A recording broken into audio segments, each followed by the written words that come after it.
ఇరాన్‌లో అమెరికా గూఢచారులు, ఇరాన్‌లో ఇజ్రాయెల్ గూఢచారులు, ఇరాన్‌కి సంబంధించిన సమాచారాలు అమెరికాకి చేరవేయడమో, ఇజ్రాయెల్‌కి చేరవేయడమో చూసాం.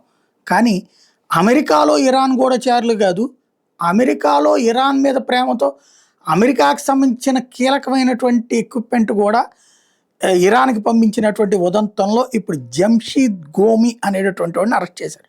వీడికి 2 దేశాల పౌరసత్వాలున్నాయి. $35 మిలియన్ మ్యాన్షన్ ఉందట వీడికి. 250 టన్నుల టెక్ సామాగ్రిని పంపించాడట వీడు ఇరాన్‌కి. న్యూక్లియర్ ప్రోగ్రాం కోసం. అమెరికా నుంచి అమెరికాని నాశనం చేయడానికి, అణుబాంబు తయారు చేయడానికి ఇరాన్‌కి వేరే వేరే పేర్లతో అమెరికా నుంచి మెటీరియల్ పంపించాడు. ఇప్పుడు వాడికి వాస్తవంగా ఏళ్ల తరబడి అమెరికాలోనే ఉంటున్నాడు, అక్కడే బతుకుతున్నాడు, అక్కడే పెరిగాడు, అక్కడే తింటున్నాడు. కానీ మతపరమైనటువంటి దేశద్రోహం అనమాట. ఆ దేశం కోసం, ఇరాన్ కోసం అమెరికాని ముంచాలనుకున్నాడు. ఫెడరల్ బ్యూరో ఆఫ్ ఇన్వెస్టిగేషన్ అని పట్టుకుంది. ఇప్పుడు వాడి మ్యాన్షన్ సీజ్ చేసింది. అదే సందర్భంలో వాడి పాస్పోర్టుని లాక్కుంది.